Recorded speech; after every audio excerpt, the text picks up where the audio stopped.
let's go ahead and get started. I have the honor of moderating this conversation as well. I maybe should have started with this. I'm Tanner Curl. I'm the executive director of MinnPost. We're grateful to have you all here, and we're especially grateful to have our featured guest for this conversation. Down at the end is Dr. Kenny Blumenfeld, who is a climate scientist who grew up in Minnesota with a love for storms, blizzards, and being outside. He works for the Minnesota State Climatology Office in the DNR, where he provides the state's agencies, communities, and citizens with up-to-date scientific information about Minnesota's changing and variable climate. Also joining us is Jothsna Harris, who is the founder of Change Narrative, which exists to build capacity in the climate justice movement through the power of our stories. She has been involved with and produced several award-winning works and productions around climate narrative and justice. Jothsna was awarded a 2023 Obama U.S. Leader, as a U.S. leader, part of a cohort of 100 changemakers across the nation working to strengthen democracy. So welcome Dr. Blumenfeld and Jothsna here for this conversation.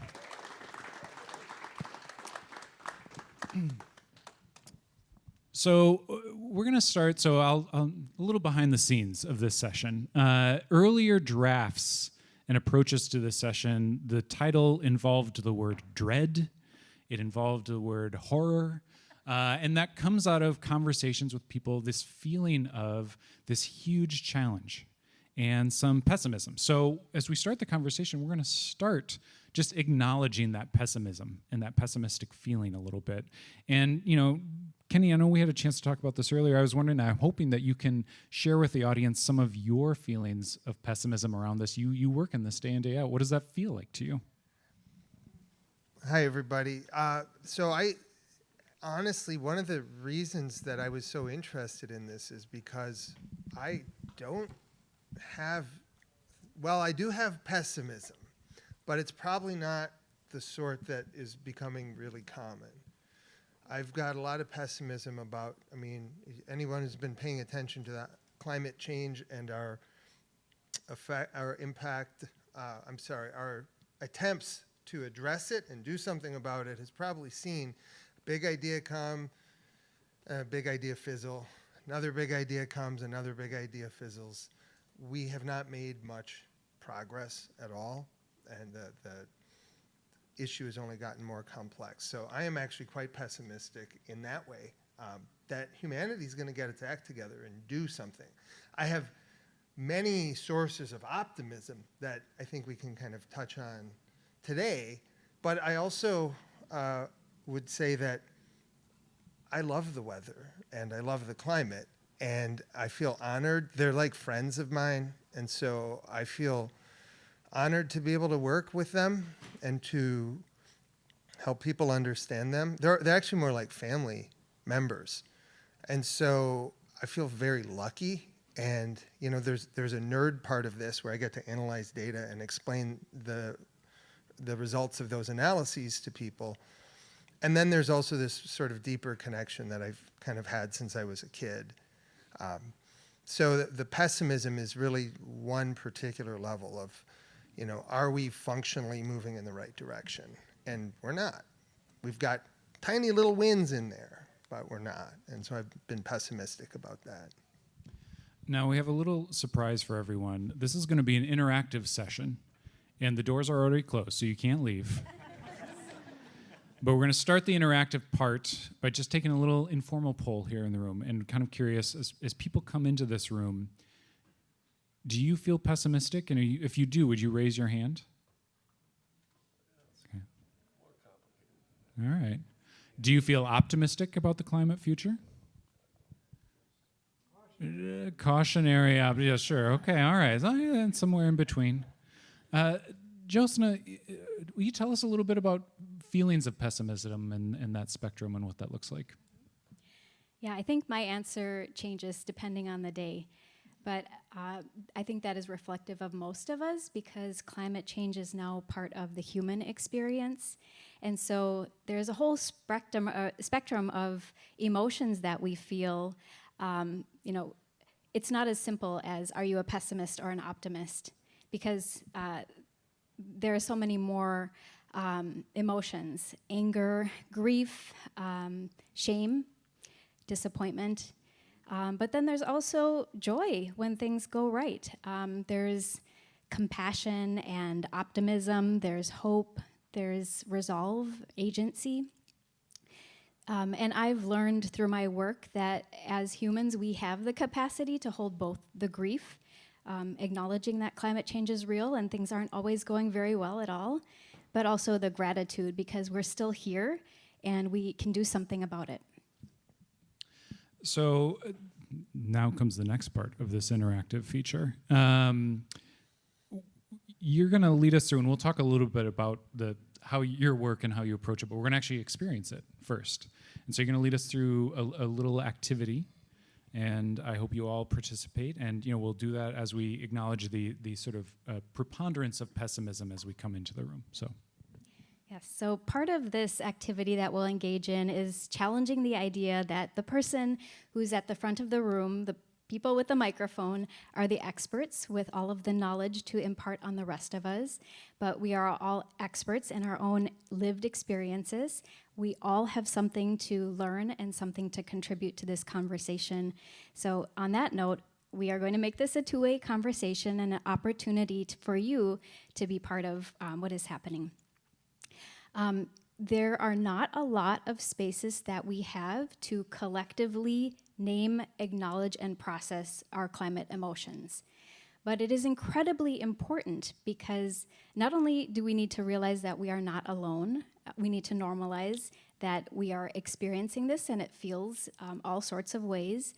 But according to a local artist, Ben Weaver, says that we need collective spaces to be able to acknowledge the grief and release it because it creates the groundwork for something else to emerge, which could be learning, action, or imagination.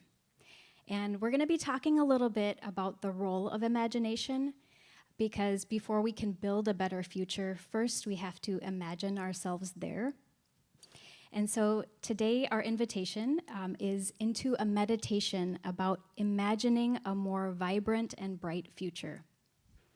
I know that can feel really daunting, especially with everything that is happening in our world right now, to even begin to imagine a better version of the world. But imagination is actually one of the most important opportunities that we have for climate action. So if you will engage with us, we'd like to lead you into a meditation.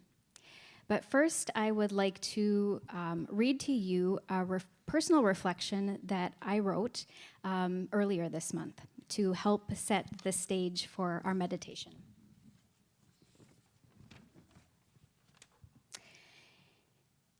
As we head into fall, I am savoring some of my favorite moments of summer.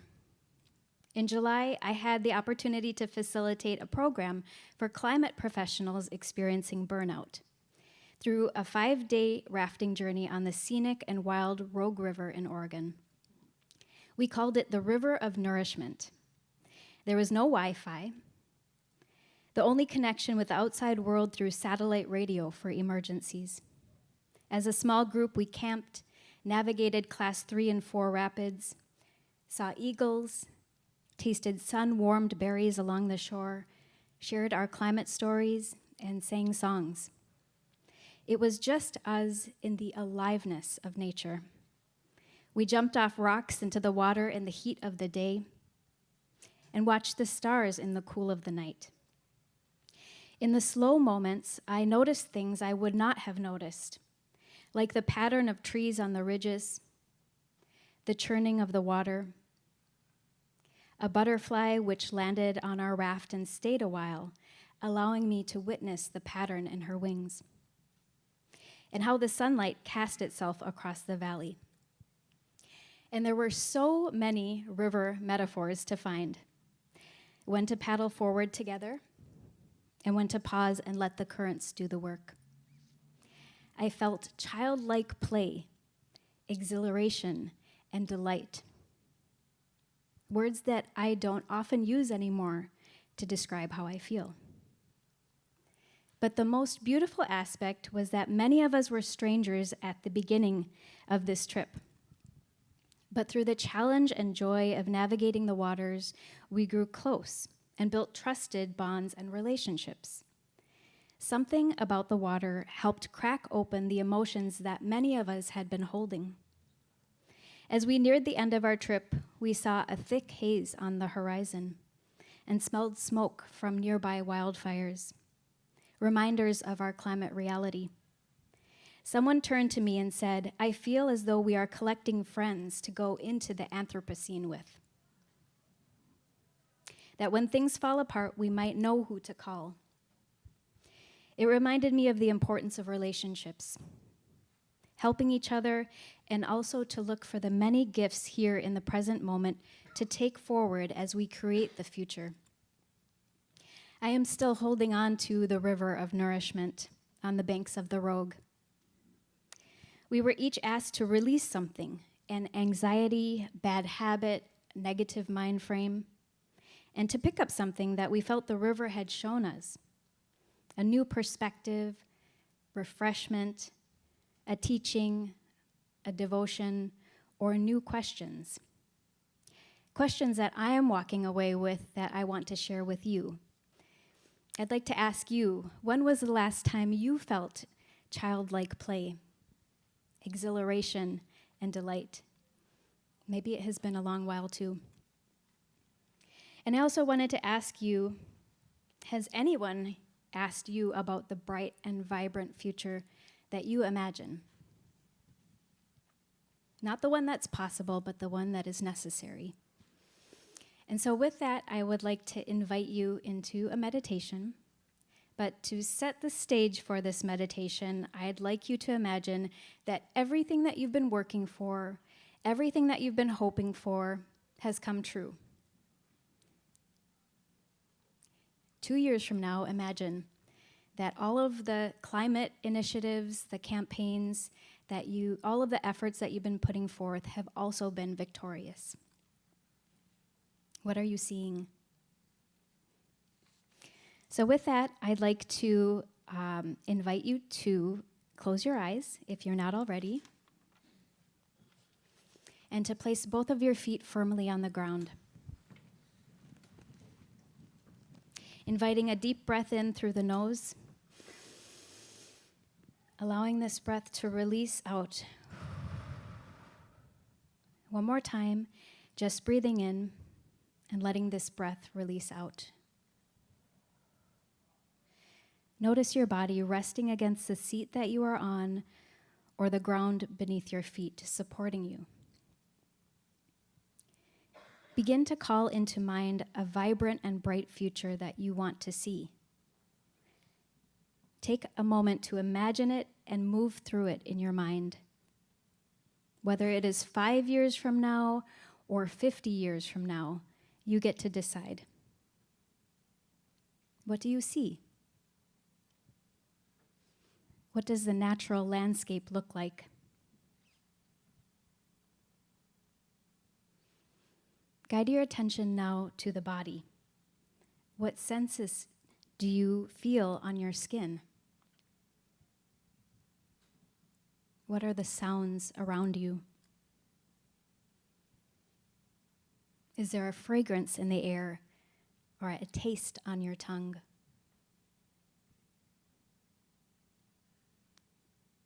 What emotions are present for you? Is there an ancestral wisdom that you want to see present in this future? Who would be there with you? Who are the generations present? This vibrant and bright vision in your mind, hold your attention here. What is this future vision showing you? And what do you want to bring forward into the present? When you are ready, place your attention back on the sensations of your breath and softly float open your eyes.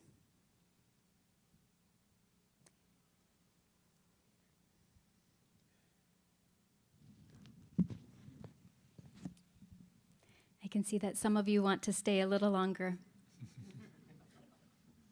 But just as we might savor moments from summer, we can also savor something from our vision to bring forward into this time.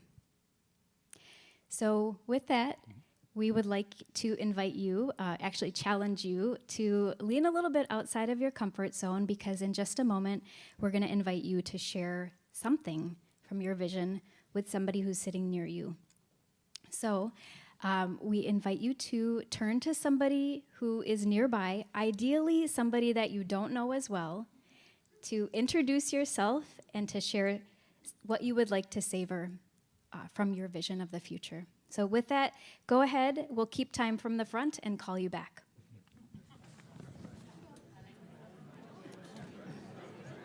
I was,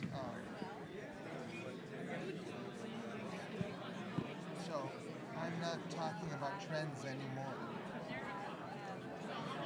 Imagine, like there's no diagonal line on the graph anymore. The climate change part is gone from on top. And I'm training someone who they're going to be my replacement, and so I'm training them to understand that people aren't probably going to be used to the fact that there's not climate change. I imagine my role is sharing stories about abundance and all of the climate reality that we're wishing for is already there. So the stories are not about the impacts or what we want to have happen when it abundance.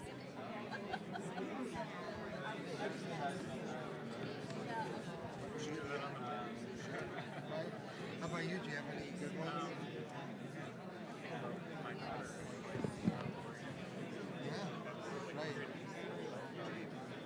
Right. How much, I have older kids, how much of it's just a foregone conclusion? It's nice to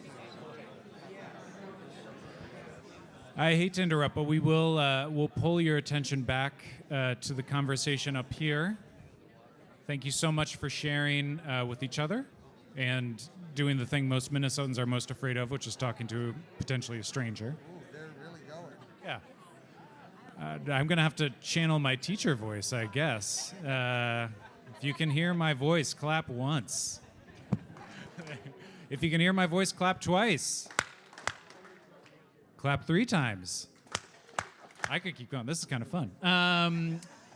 Thank you so much for participating and sharing with each other. Kenny, will you share a little bit about what you saw, what you envisioned? Sure, but we do need all conversation to halt now. Thank you. Thanks, we're glad you're engaged, but we need... I'm sorry, you were wondering what I... Yeah, if you would share. Oh, yeah, so I'm imagining, so much of my job is describing trends, right? Or answering questions about how much of this particular major event was because of climate change. And so what I imagined was that I'm training in someone who's, going to do what I do, but explaining to that person that people aren't yet used to the fact that the climate's not changing anymore and that there are no trends. So they're still going to ask about it, but you just have to hold the line. There's no trends anymore. The climate stopped changing. Now we're just back to the regular ups and downs that were normal to our climate, and we don't have to worry about things always increasing. That felt... for a moment, it felt like, oh my gosh, what's going to happen to the kind of work we do? But then I thought it would be so much easier. It felt freeing. Honestly, the climate is more exciting and more interesting when it just gets to be itself. And imagine that you're studying and interested in why something is happening all the time, and you keep coming up with at least partially the same answer. So it's like, it's almost unfair. We know what the answer is going to be. And so I'm imagining this time when that's not even a factor. It's just the regular climate. Jothsna, what about you? So my work is to coach people to find their stories of climate change and to share them as a way to build confidence, but also as a tool to facilitate solutions. And I imagine in the future that You're out of a job? Yes. And that the stories are about the abundance and the evidence that everything that we've been working towards has been achieved. So these are not stories about the disproportionate burden of the impacts falling on frontline communities. These are not stories about the work that we are fighting for, what we're fighting for, but the abundance of evidence that we have all around us, that we are living in a vibrant and thriving world for all of us. Can you share a little bit more with us about how you developed this approach and how your career as it is so far landed on it? So my work on climate change storytelling began 10 years ago, and it was my job to coordinate 12 public convenings on climate change across the state of Minnesota. Each of those convenings began with a climate scientist or other climate expert sharing the data and facts that our climate was changing. And each presentation began with slide after slide of numbers and graphs and scatter plots. And while I felt that the data was absolutely compelling, I also was ashamed to admit that I felt a disconnect in listening to it. Because of the nerding out that only speaks to certain people and not necessarily to the general public. But I Very began... diplomatic. Yes. But while the science is essential, I began to imagine seeing the scatter plots and graphs in a different way, that each of those dots represented people who had names and faces and places that they loved and lived experiences of that data coming to life.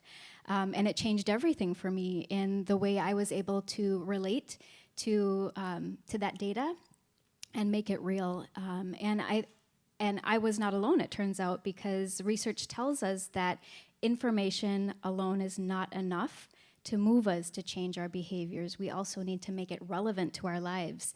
So whether you have experienced a hurricane or wildfire or heat wave or water crisis, or maybe you are a concerned grandparent or a young person making new life decisions for our climate future, those are the stories that I want to hear because they place the facts and figures into context.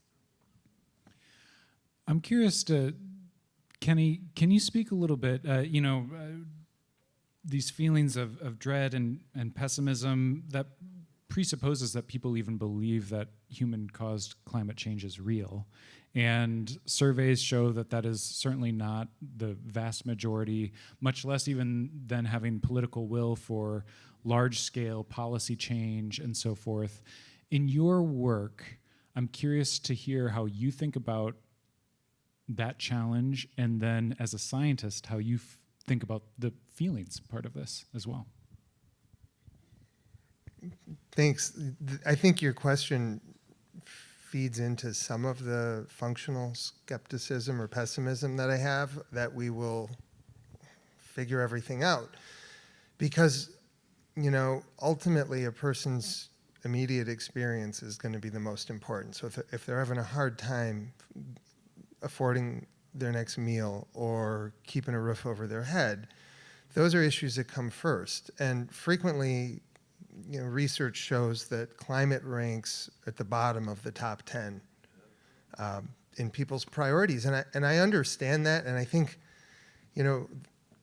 it's hard to convince some people. It's hard to convince people, even people who are maybe politically aligned with you or who accept the science and understand the consequences of it, that this thing that's kind of sort of abstract, that strikes somewhat at random, has a lot of secondary impacts as opposed to primary ones, that is always somewhere else, right? That this is the most important issue of the time.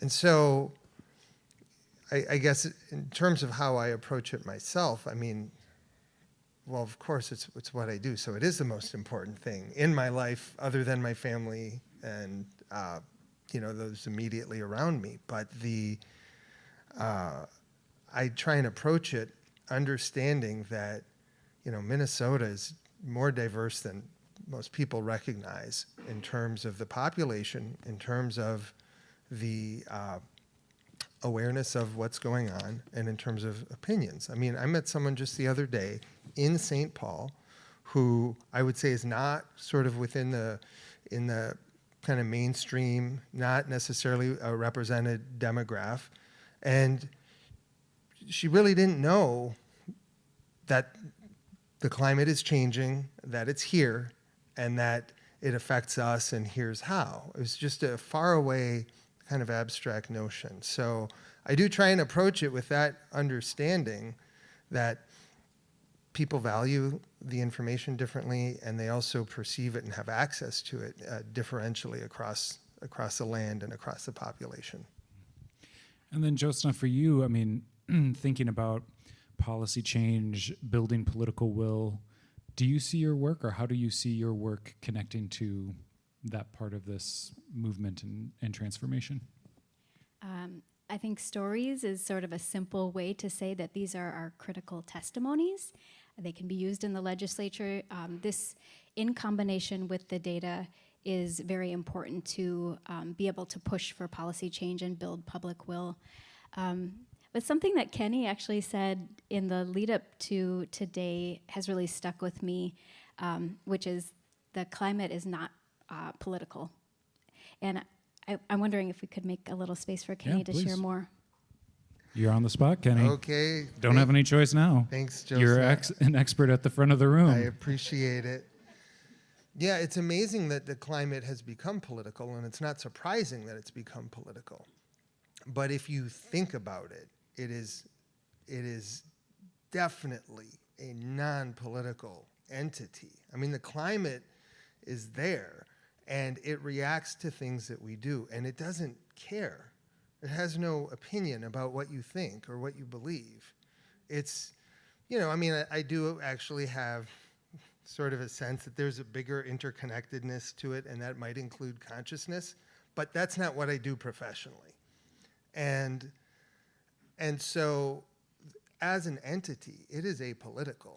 It really, it's only because of sort of tremendous misunderstandings that it's become political. And I just want to kind of throw back to something Jothsna mentioned that's at the heart of this. Narrative is incredibly important. I do a lot of work in rural Minnesota where people don't necessarily understand the science of climate change. And I'm trying to get away from saying accept, because I think in order to even be able to say someone accepts it, they have to first understand it. And a lot of the rejection is founded upon misunderstanding, for sure. But I can show the same graphs and scatter plots and data points that I would show to any crowd, to any audience. But removing certain terms, it still has the same meaning, right? If you don't call it climate change, the trends are still real. Also, if instead of just pointing at the data, I'm talking to a bunch of farmers and saying, yeah, so this graph is kind of the evidence that you need to support your own observation that you've been having generally longer growing seasons, generally shorter winters, more water standing in your fields.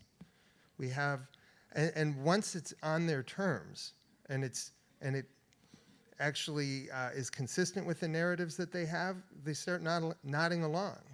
And I'm not saying that they become flipped politically or entirely flipped on the issue, but accepting the basic facts of what's happening to the climate is much easier when it's on people's own terms. We have time for maybe one question, maybe two questions. I'll come to you with the mic. Does anybody have a question? You go ahead and raise your hand. I see the first hand up, ready to go. I'll come out. We're recording this, so we want to get it on the mic.